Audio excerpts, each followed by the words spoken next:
Il faut que tu prophétises encore sur un grand nombre de peuples et de nations et de langues et de rois.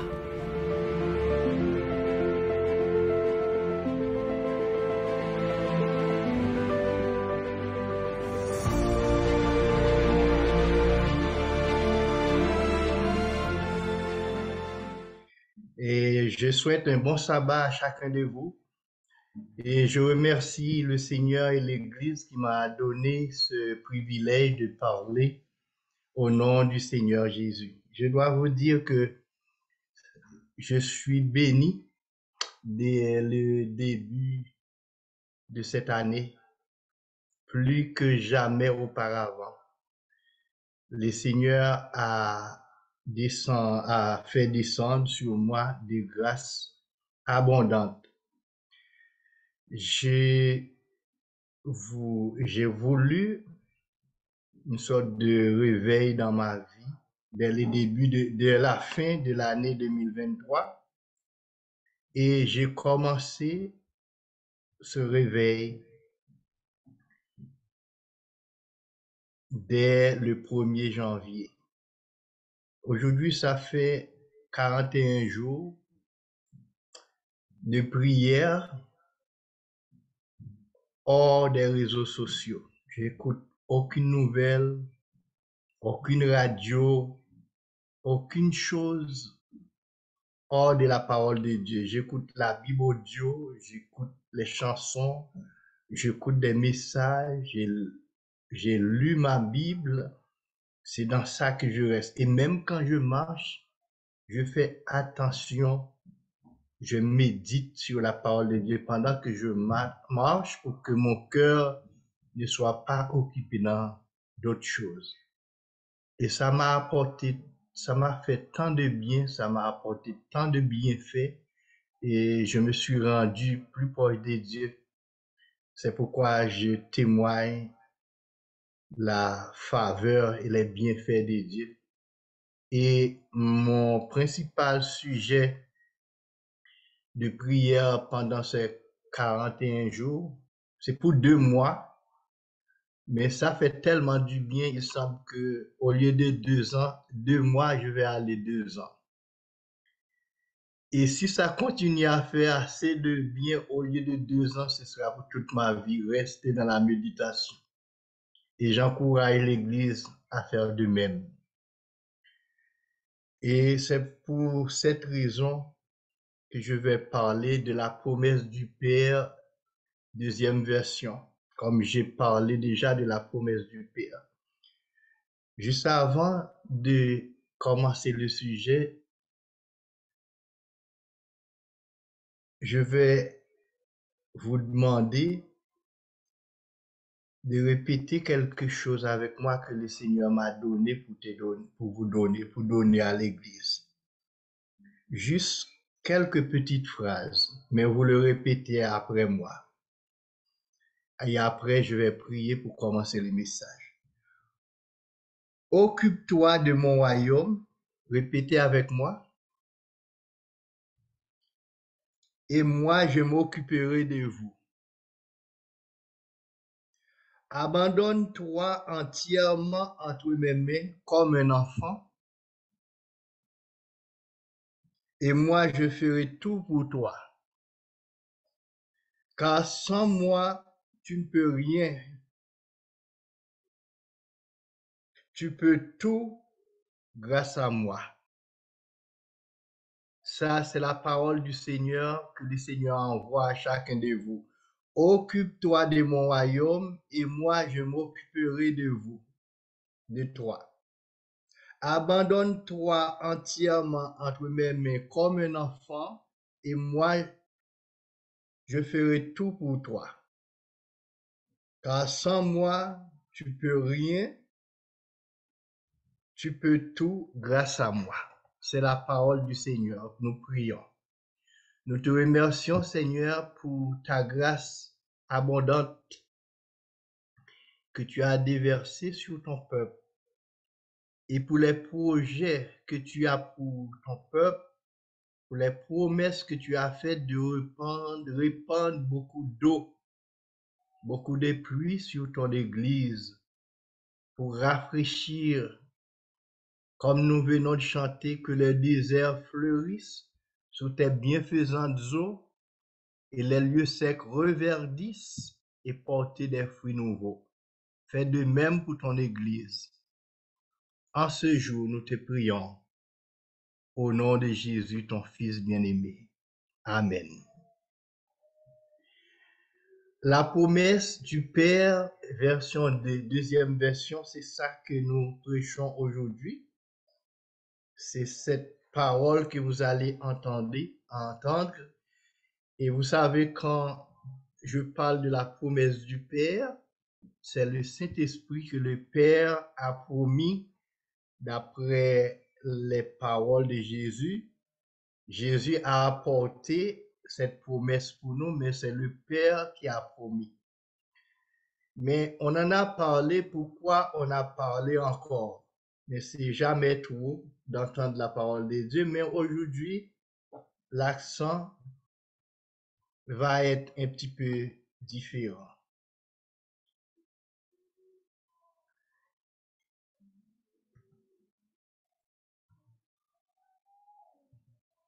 Ok. Ici, vous voyez pas une colombe comme je mets d'habitude, mais je mets beaucoup d'eau et je mets des arbres très verdoyants. Aujourd'hui, on va pas avoir la colombe, mais on va avoir beaucoup d'eau. On va parler de beaucoup d'eau et beaucoup de pluie parce que le Saint-Esprit, Dieu a utilisé beaucoup de symboles, beaucoup de figures pour parler du Saint-Esprit, mais la plupart du temps, c'est beaucoup d'eau. On va voir ça. Le Père a promis la pluie et d'abondantes eaux à son Église.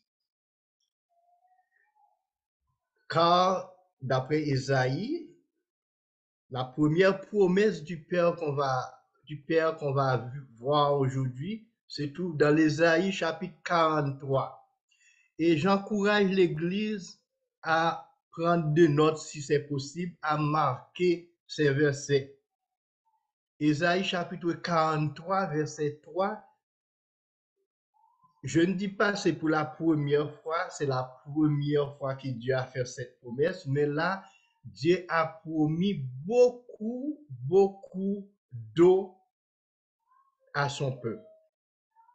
Je lis pour vous Ésaïe chapitre 43, verset 44, verset 3. Car je répandrai des eaux sur les sols altérés et des ruisseaux sur la terre desséchée.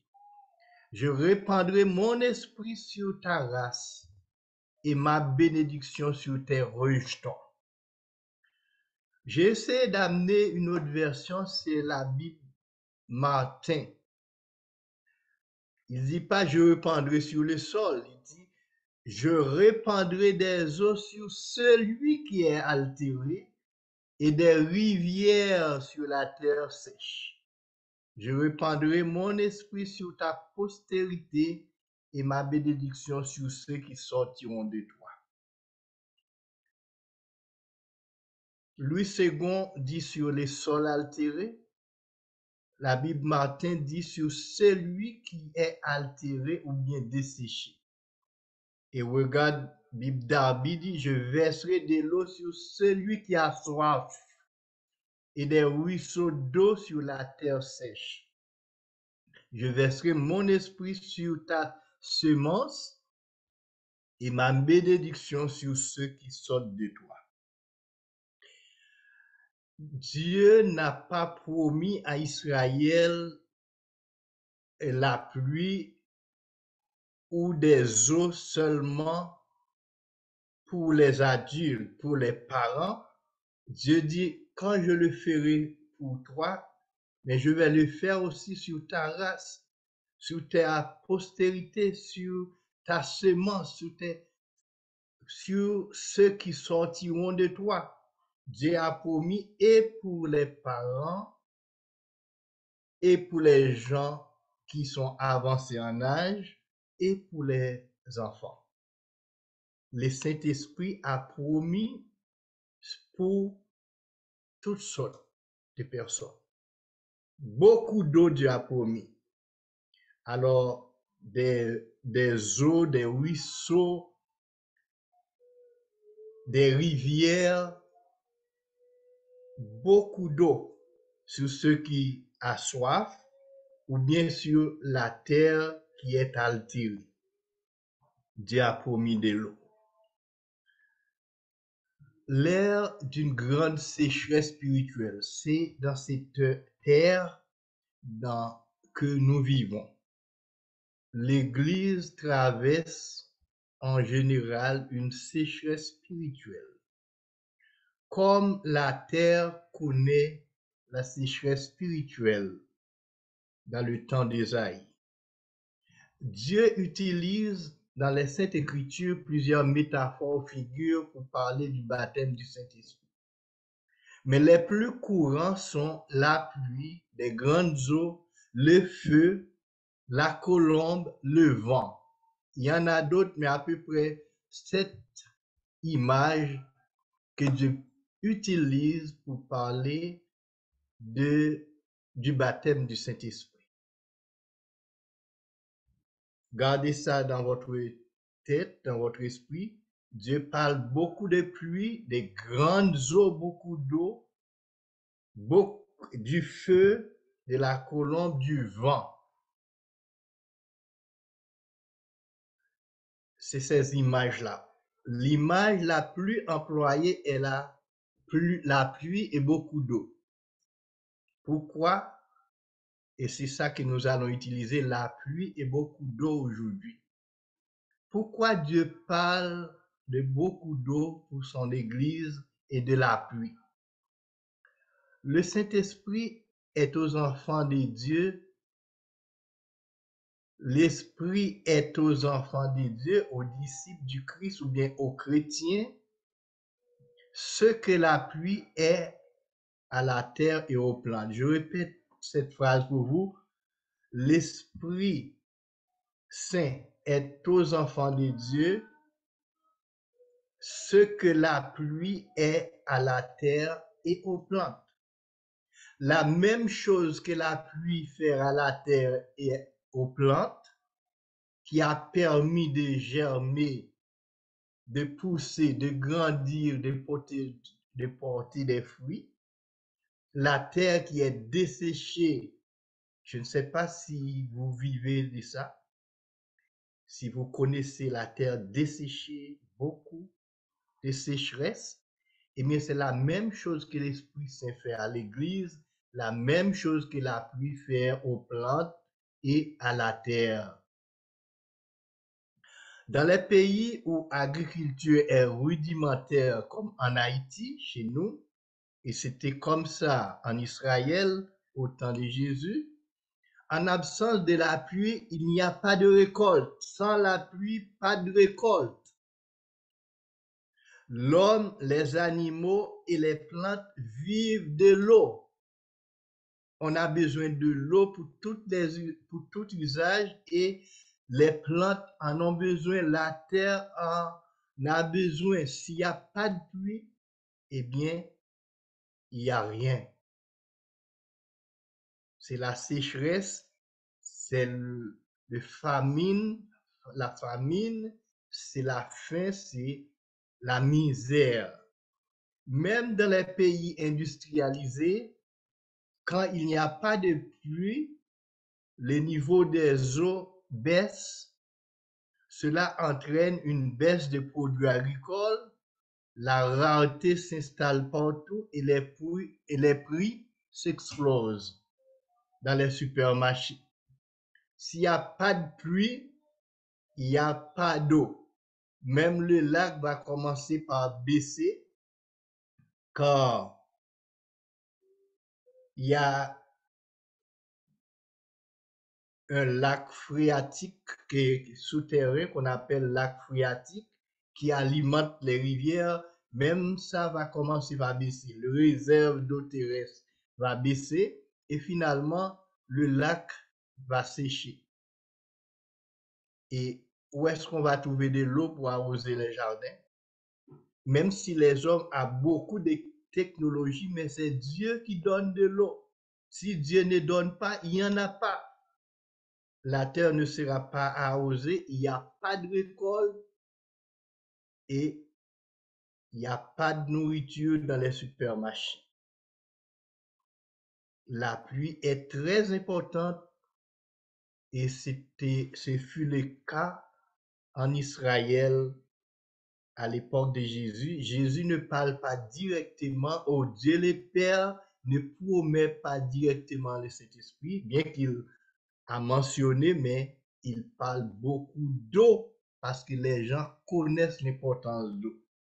Alors, je répète une fois encore la phrase, le Saint-Esprit est à l'Église ce que la pluie est à la terre et aux plantes.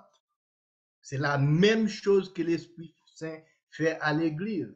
Sans l'Esprit Saint, l'Église ne peut pas prospérer. Sans l'Esprit Saint, il n'y a pas de conversion des gens. On peut faire tout, on peut avoir des beaux prédicateurs très éloquents, mais sans l'Esprit Saint, l'Église ne prospère pas. C'est la même chose que la pluie fait à la terre et aux plantes que l'Esprit Saint fait à l'Église et aux âmes. J'aimerais que vous compreniez très bien, que les enfants de Dieu comprennent très bien ce matin. J'aimerais que les jeunes comprennent très bien ce matin ce que je suis en train de dire et ce que le Seigneur nous a dit à travers l'eau qu'il répand sur la terre desséchée et l'esprit qu'il répand sur son Église. Alors, l'Église du Christ en ces temps connaît aussi une sécheresse spirituelle sans précédent. Pourquoi? L'esprit du chrétien n'est pas arrosé par la pluie céleste pour produire l'œuvre du Christ, les fruits de l'esprit. Dans la bataille entre la chair et l'esprit, c'est la chair qui l'emporte parce que notre esprit n'est pas arrosé. Et quand c'est la chair qui l'emporte, ce sont les œuvres de la chair qui se manifestent partout. Et Romains chapitre, Galates, excuse-moi, c'est pas Romains, c'est Galates chapitre 6, verset 19 qui dit les œuvres de la chair, c'est toutes sortes de bêtises.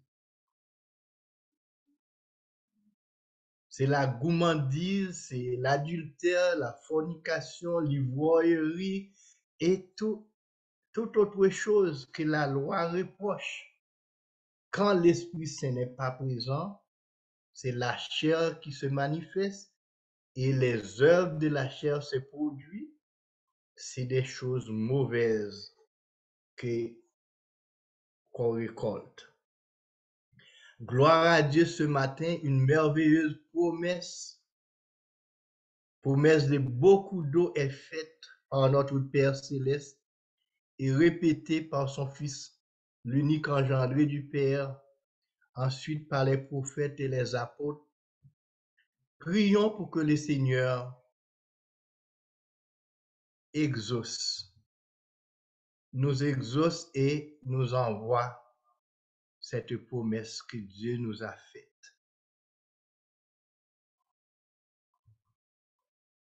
Le Père renouvelle sa promesse par prophète Ézéchiel, encore beaucoup d'eau. Le prophète Ésaïe nous a parlé de beaucoup d'eau, de rivières, de ruisseaux sur nous et sur nos enfants, sur nos descendants, sur nos rejetons, etc. Le prophète Ézéchiel va continuer avec la promesse du Père. Ézéchiel chapitre 36, verset 25 à 27, je répandrai sur vous des eaux pures et vous serez purifiés. Je vous purifierai de toutes vos souillures et de toutes vos idoles. Je vous donnerai un cœur nouveau et je mettrai en vous un esprit nouveau. J'ôterai de votre corps le cœur de pierre et je vous donnerai un cœur de chair. Je mettrai en vous mon esprit et je vous ferai que vous marchiez dans mes statuts et que vous gardiez mes commandements pour les pratiquer. Ézéchiel 36. S'il y a des gens qui veulent prendre des notes, c'est pas mauvais. C'est là, ici, Dieu parle de la purification de l'Église par son Saint-Esprit. Le Saint-Esprit, qu'est-ce qu'il fait? Il purifie l'Église de Dieu. Je répandrai sur vous des eaux pures et vous serez purifiés. Je purifierai de toutes vos souillures. Quand l'Esprit Saint rentre, l'Église sera purifiée. Une Église qui cherche le baptême du Saint-Esprit, c'est une Église purifiée.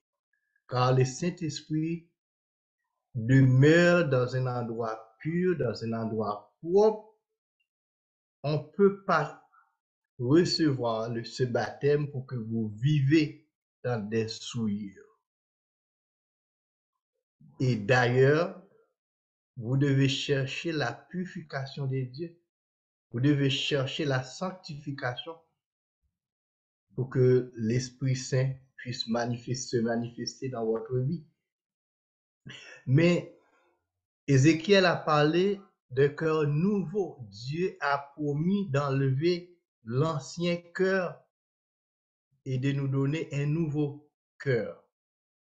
Non pas un cœur dur, mais un cœur tendre. Un cœur nouveau, non pas un cœur de pierre, mais un cœur de chair. Et finalement, il dit, c'est mon esprit. C'est pas juste des eaux, mais c'est mon esprit. Quand je vous parle de l'eau, c'est de mon esprit. Et quand je mettrai mon esprit sur vous, vous serez capable d'observer mes commandements, mes ordonnances et mes lois. Vous serez capable de pratiquer. N'oublie pas, vous venez de répéter, sans moi, vous ne pouvez rien, avec moi, vous pouvez tout. Je vous fais répéter la parole du Seigneur, occupe-toi de mon royaume et je m'occuperai de vous. Abandonne-toi entre mes mains comme un enfant et je ferai tout pour toi. Car sans moi, vous ne pouvez rien, vous pouvez tout avec moi. Le Seigneur dit, c'est moi qui dois changer votre cœur. C'est moi qui dois vous purifier et c'est moi qui mets mon esprit sur vous. C'est moi qui fais en sorte que vous marchiez selon mes commandements, mes ordonnances. Tout ça vient de moi. Le Seigneur a adressé ses paroles à Zorobabel un jour qui dit, ce n'est ni par la puissance, ce n'est ni par la force, mais c'est par mon esprit. Et Paul a dit, je puis tout par Christ qui me fortifie.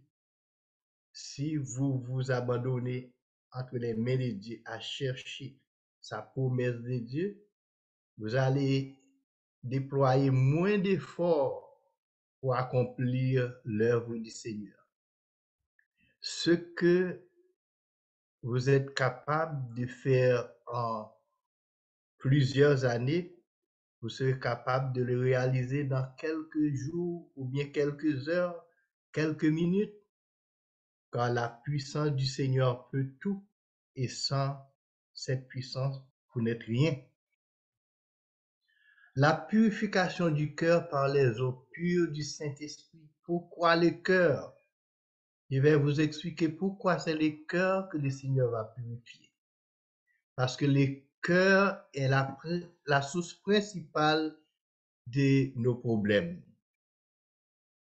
Faisons confiance à la parole du Maître. Dans Matthieu, Jésus dit, écoutez et comprenez. Ce n'est pas ce qui rentre dans la bouche qui souille l'homme, mais ce qui sort de la bouche c'est là ce qui souille l'homme. C'est pas ce qui rate la nourriture qu'on mange qui nous souille, mais c'est les choses qui sortent de notre cœur. C'est du cœur de l'homme que viennent l'adultère, la fornication. C'est dans nos esprits. Quand on parle du cœur, c'est notre esprit, dans l'esprit de l'homme. La Bible dit, et le sage Salomon dit, ferme, garde ton cœur plus que toute autre chose, car de lui viennent les sources de la vie. Il y a des portes dans notre vie qui doivent être fermées. Nos yeux ne doivent pas regarder tout. Nos oreilles ne doivent pas tout écouter. Ça va faire du mal à notre cœur. Et nos cœurs, nos esprits ne doivent pas tout mémoriser, tout imaginer.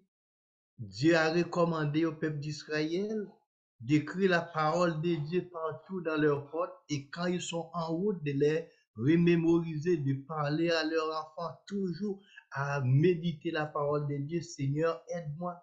Seigneur, je ne puis rien sans toi, je puis tout avec toi. Accompagne-moi, Seigneur, j'ai besoin de toi aujourd'hui. Pendant que tu es en chemin, tu es en train de mémoriser la parole de Dieu ou bien de méditer sur la parole de Dieu et de prier. Avec ça, ton cœur est occupé. Ferme ton cœur parce que de ton cœur viennent les sources de la vie. C'est de ton cœur que vient la méchanceté. Dieu a promis aujourd'hui de changer notre cœur de pierre et de mettre en nous un cœur nouveau par son esprit. C'est cette eau-là que Dieu va répandre sur nous. Dieu va nous baptiser encore du Saint-Esprit. Le baptême ne fait pas hors de l'eau. C'est pourquoi Dieu parle beaucoup d'eau, même pour le baptême du Saint-Esprit, parce que le baptême ne fait pas hors de l'eau. Le baptême se fera dans l'eau. La Bible dit, c'est plonger. Le mot baptême veut dire plonger, submerger dans l'eau. Le Saint-Esprit est considéré comme l'eau. Dieu va nous... Jean nous a baptisé de l'eau. Dieu va nous plonger dans le Saint-Esprit. Jésus va nous plonger dans le Saint-Esprit. C'est ce que le Père a promis et répété par tous les prophètes.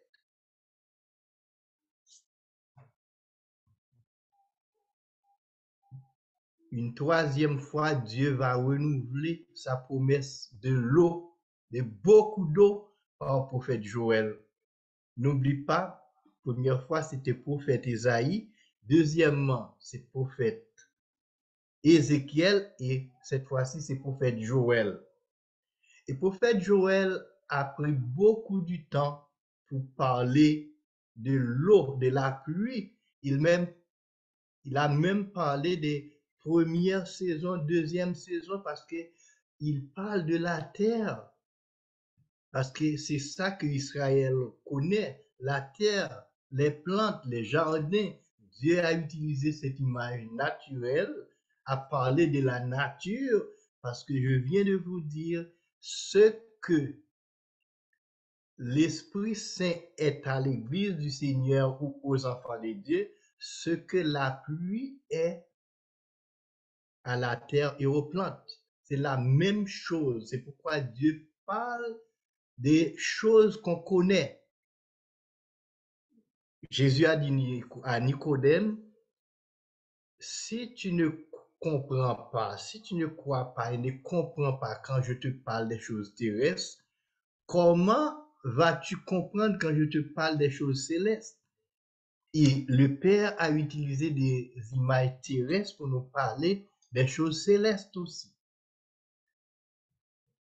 Voilà ce que nous a dit prophète Joël. Et vous, enfants de Sion, soyez dans l'allégresse et réjouissez-vous en l'Éternel votre Dieu, car il vous donnera la pluie en son temps.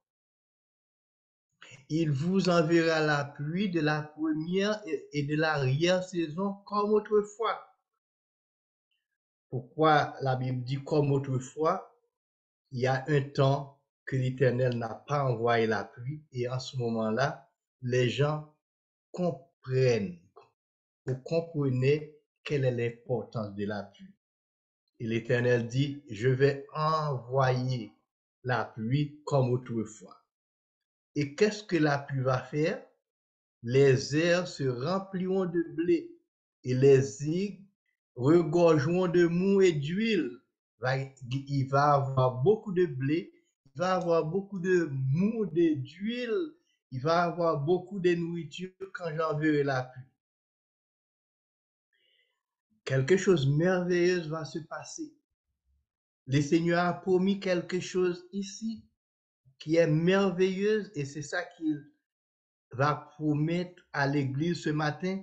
Je vous remplacerai les années qu'on a dévoré les sauterelles, les gélèques, les rasiles et les gazam, ma grande armée que j'avais envoyée contre vous.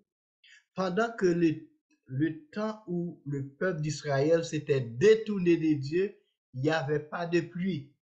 Non seulement la pluie ne tombe pas, il n'y a pas de récolte, mais Dieu a envoyé une armée de sauterelles, de gélèques, de rasiles, on ne connaît pas tout ça, moi je vais dire de criquets,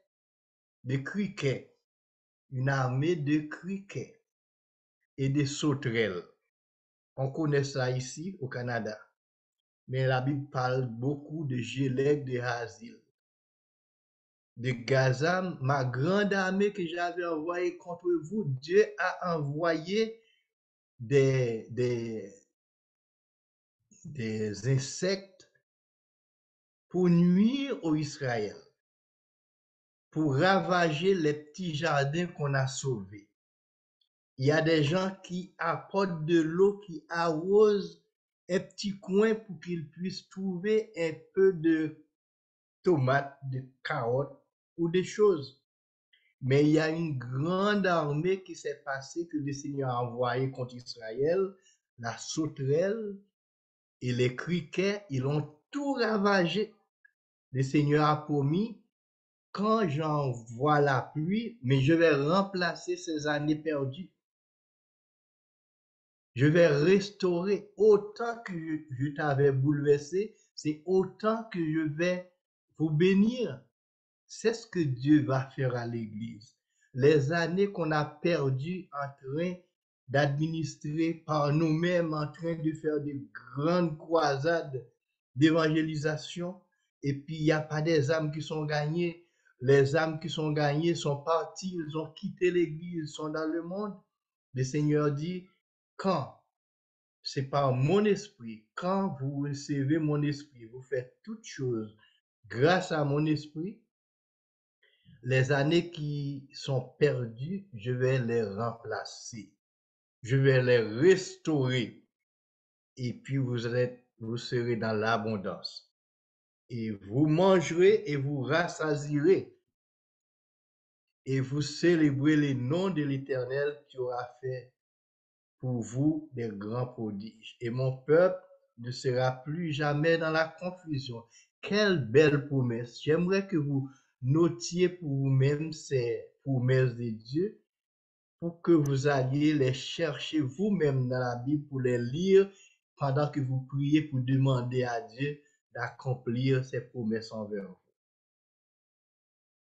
Beaucoup de pluies que le prophète Joël a promis, mais la pluie de la première et de l'arrière-saison. Et il a promis d'autres choses. Avant que je vais dans l'autre partie, il y a de cela longtemps que l'Église que nous connaissons, nous sommes tous des traditions d'Église adventiste qui prient pour la pluie de l'arrière-saison. L'Église attend de la pluie de l'arrière-saison, mais il n'y a rien qui se passe depuis longtemps. Mais la pluie de la première saison est disponible. On peut se désaltérer, on peut boire à l'entrée de la pluie de la première saison et s'occupe de l'œuvre du Seigneur pour maintenant, en attendant que la pluie de l'arrière-saison vienne. Il y a une pluie qui est déjà disponible, on peut l'utiliser. Et Sir White dit, ceux qui ne sont pas arrosés par cette première pluie ne seront pas arrosés par la pluie de l'arrière-saison. Et s'il n'y a pas la première pluie qui fait son travail, la pluie de l'arrière-saison ne va pas faire pousser les graines, ne va pas faire grandir. C'est juste pour préparer la récolte. On en a besoin présentement, la pluie de la première saison. Il faut la chercher avec toute notre âme. Il faut supplier le Seigneur de nous préparer pour recevoir cette pluie qui est disponible présentement.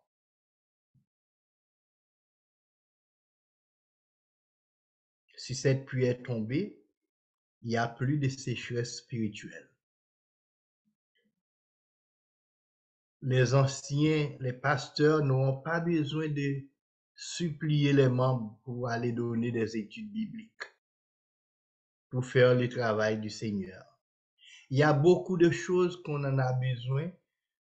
Le Seigneur va répandre son esprit et les gens vont se réveiller, ils vont faire l'œuvre du Seigneur.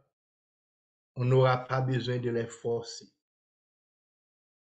Mais tout le monde se mettra au travail quand on est arrosé par cet esprit.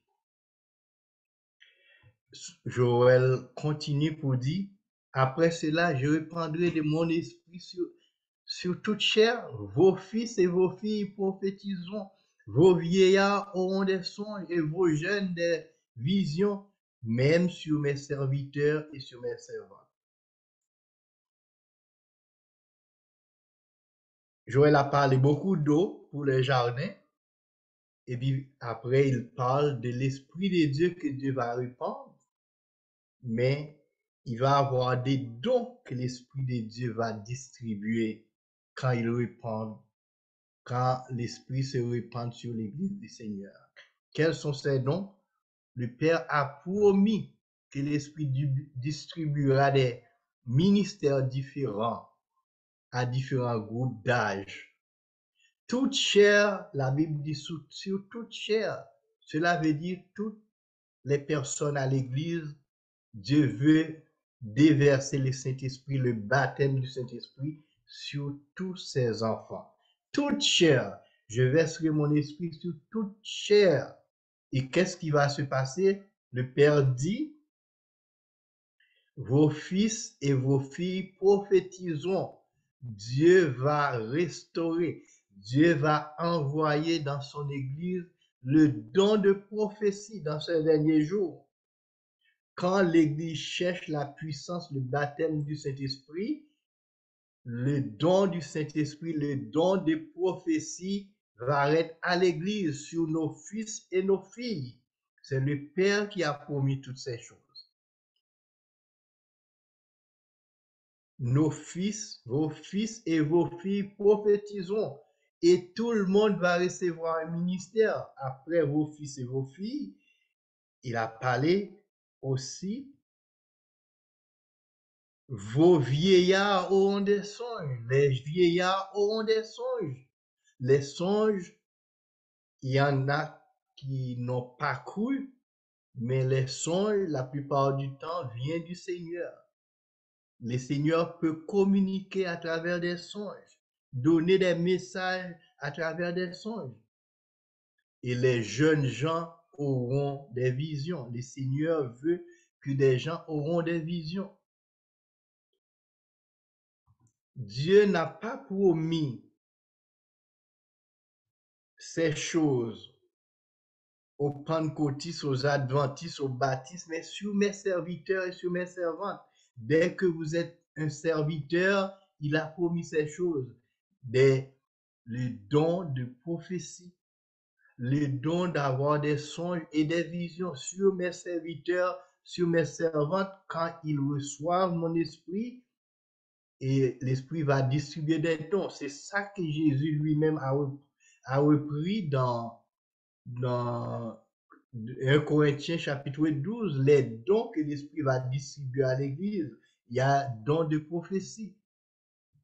Il y a des gens qui vont avoir des visions et des songes. C'est tout ça. Il n'a, la question que je me pose, où est le problème? Le Père peut-il nous mentir? Non. Le Père ne peut pas mentir. Ce qu'il a promis reste le même. Mais il faut que les enfants de Dieu cherchent ce que Dieu a promis.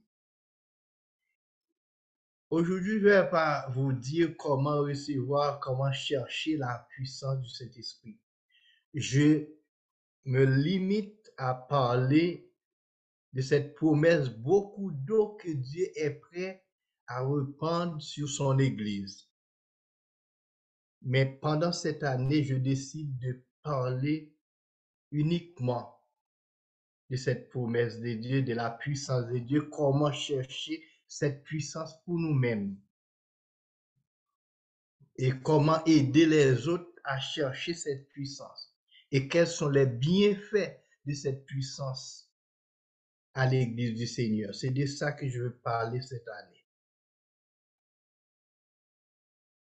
Donc, si on veut pas que je parle, si l'Église ne veut pas que je parle de ces sujets, que l'Église ne me donne pas à prêcher pendant cette année, c'est de ça que je vais prêcher.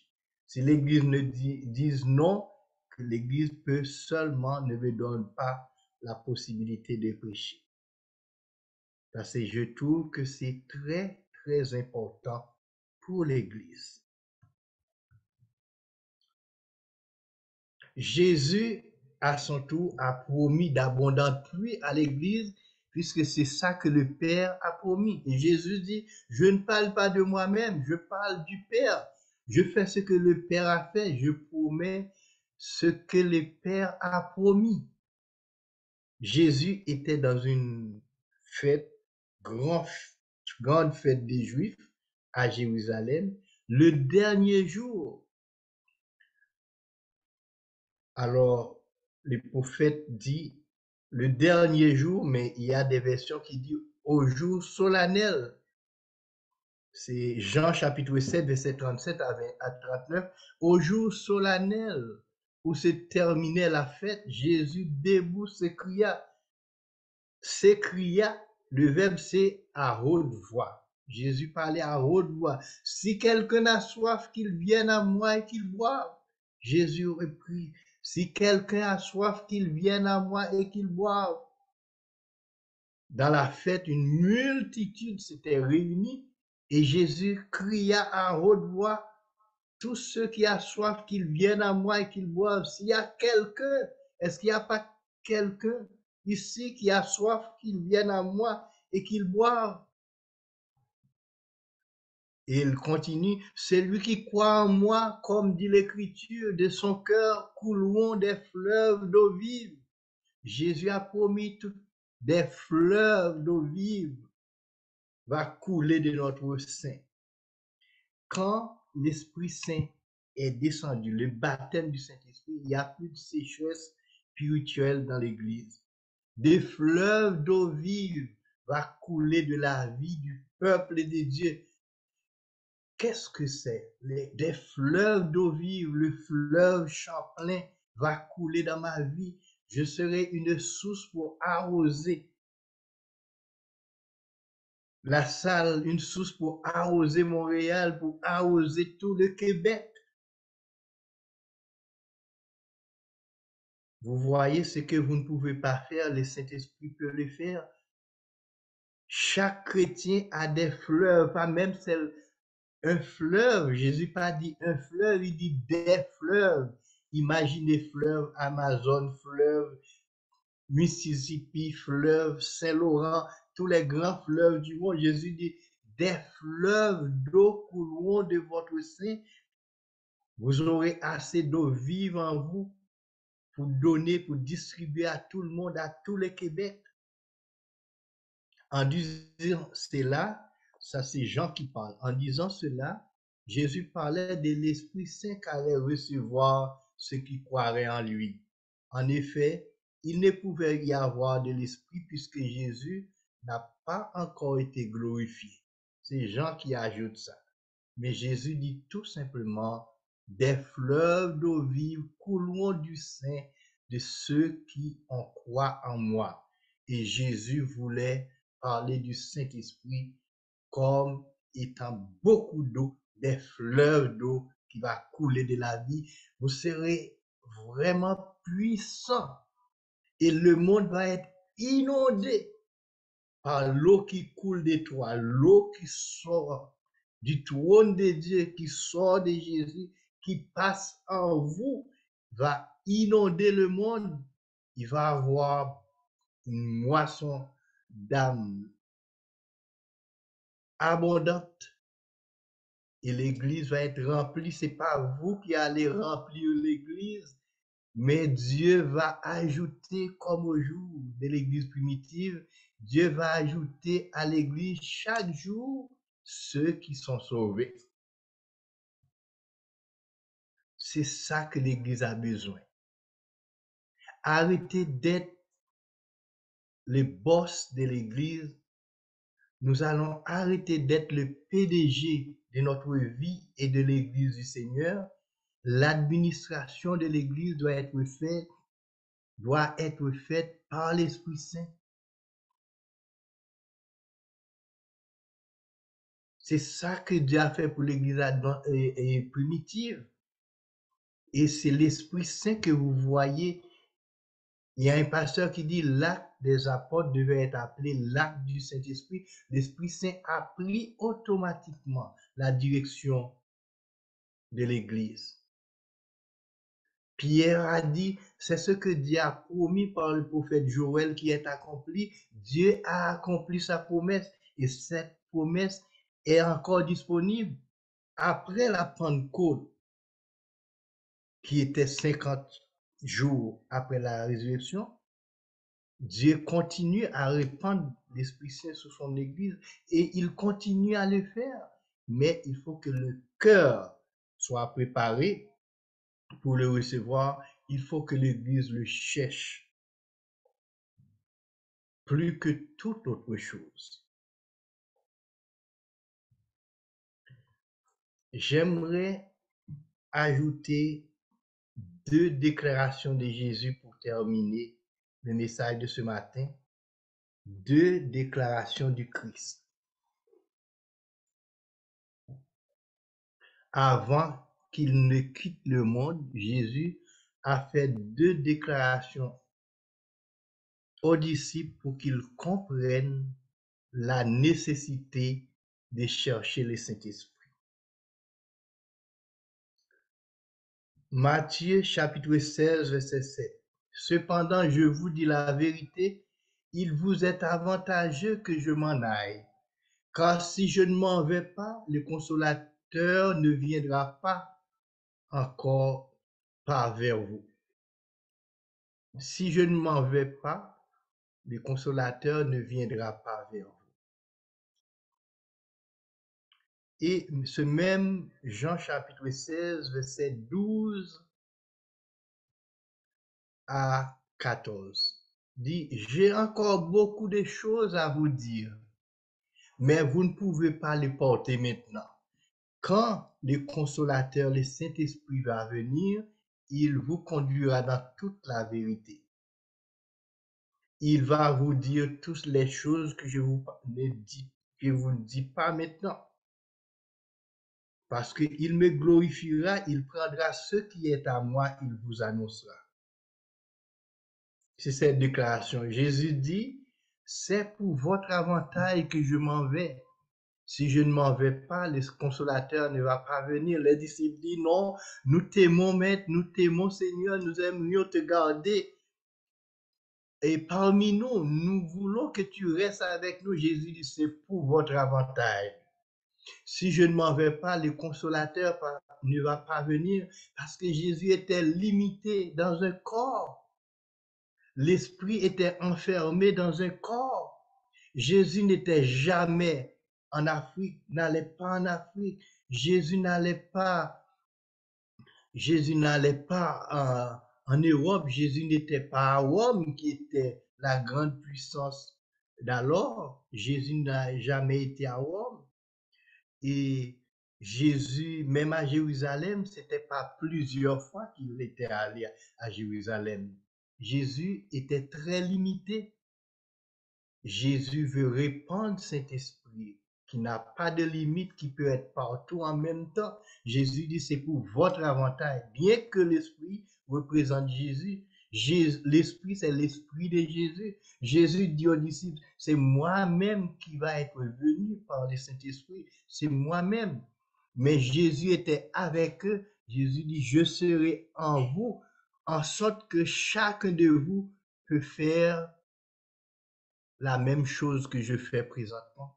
C'est pour votre avantage que je m'en fais. C'est pour l'avantage de l'œuvre de Dieu sur la terre que je vais partir pour que le Saint-Esprit puisse faire l'œuvre grandiosement dans tout l'univers parce que moi, je ne peux pas être partout dans l'univers.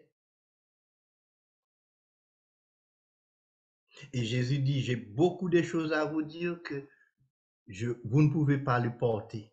Plus tard, le Saint-Esprit va vous dire. L'Église, il y a des secrets de Dieu que nous ne connaissons pas et nous n'allons pas connaître sans le baptême du Saint-Esprit. Notez bien, je ne dis pas que l'Esprit Saint n'est pas avec l'Église. L'Esprit Saint est avec l'Église comme il était avec les disciples. C'est l'Esprit Saint qui vous a conduit à accepter Jésus comme votre sauveur personnel. Et Jésus a donné l'Esprit après sa résurrection, il a soufflé le Saint-Esprit sur les disciples. L'Esprit insufflé sur les disciples, c'est ça que tout le monde a en eux, tous les chrétiens. Mais le baptême, c'est une autre chose, c'est plonger dans le Saint-Esprit. Si l'Esprit insufflé lors de la résurrection était suffisant, avant de partir, Jésus ne parlerait pas du baptême.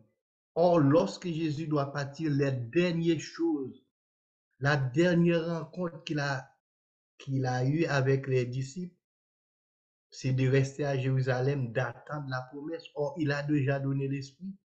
Il a insufflé sur l'Esprit, mais le baptême, il ne l'avait pas reçu. C'est ce que l'Église a besoin, plonger dans les eaux du Saint-Esprit. C'est Jésus qui fait ça. C'est ce que l'Église doit chercher. Tout le monde a l'Esprit du Seigneur. Tous les chrétiens ont l'Esprit du Seigneur sur lui. D'ailleurs, c'est l'Esprit Saint qui les a conduits à Jésus pour accepter le baptême. Et vous allez être sauvés, même si votre vie chrétienne va être très difficile. Mais la puissance que vous aurez besoin pour témoigner pour Jésus, ça se part à partir du baptême du Saint-Esprit. Vous avez le Saint-Esprit, vous avez besoin de la puissance pour témoigner. Pierre n'était pas capable de témoigner avec efficacité pour Jésus. Vous voyez Pierre, quelques jours, le jour même que Jésus allait mourir, Pierre avait peur. Une petite ou jeune fille lui dit, Pierre, je t'avais vu avec ces gens-là, et assurément que tu étais avec Jésus. Pierre a sémenté, je ne comprends pas qu'est-ce que tu me dis. En vérité, je ne connais pas qu'est-ce que tu me dis là. Il a peur, cette jeune fille qui lui dit, mais Pierre, assurément, tu étais avec Jésus. Mais après la résurrection, Pierre était assez fort pour témoigner pour Jésus. Lorsqu'on voulait, les chefs voulaient le battre, voulaient l'interdire de parler de Jésus, Pierre dit, imaginez vous-même, s'il faut obéir à Dieu ou aux hommes. Pierre était fort et il était prêt pour être battu, pour être crucifié pour le nom de Jésus, parce que c'était pas le même Pierre, c'était le Pierre ravivé, c'était le Pierre restauré, c'était le Pierre rempli de la puissance de Dieu.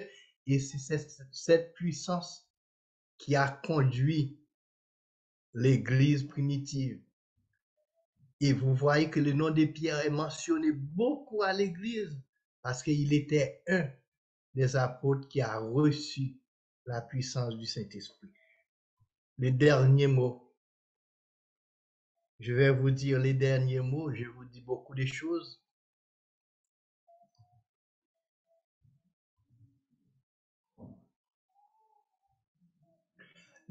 L'urgence pour le peuple de Dieu, le plus grand et le plus urgent besoin de l'Église du Christ d'aujourd'hui, ce ne sont pas des théologiens bien instruits, ce ne sont pas des gens qui ont des maîtrises des grandes universités, ce ne sont pas des docteurs en théologie très éloquents formés dans les universités adventistes ou ailleurs, ce ne sont pas beaucoup d'argent pour construire de grands édifices. Mais l'urgence de l'Église maintenant, c'est le baptême du Saint-Esprit.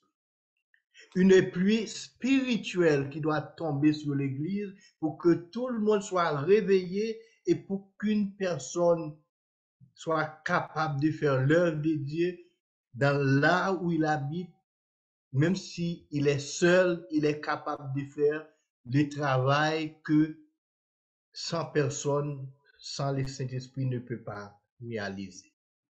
On a beaucoup semé de bonnes graines, mais la récolte est peu abondante, faute de pluie. Faute de pluie, des bonnes graines sont semées, mais il n'y a pas d'abondante récolte. Dieu décide encore et toujours. Il est prêt à prendre l'administration de son Église par son esprit. La Bible dit, Dieu ajoute chaque jour à l'Église ceux qui sont sauvés. C'est pas nous. Notre témoignage est sans conviction, sans ce baptême. Dieu veut restaurer les années infructueuses, les années perdues, ravagées par la sécheresse spirituelle, ravagées par les sauterelles, ravagées par les criquets. Dieu veut restaurer ces années perdues. Que chacun reconnaisse ce besoin et réclame de lui cette pluie céleste pour arroser notre terre desséchée, comme il dit, et que fraîche rosée descende sur la terre desséchée. Que Dieu réponde à notre prière et que Dieu agrée ce message dans notre cœur. Amen. Béni sois-tu, ô notre Père céleste, par Jésus-Christ, notre bien-aimé Sauveur, pour ce cadeau précieux que tu as promis à ton Église.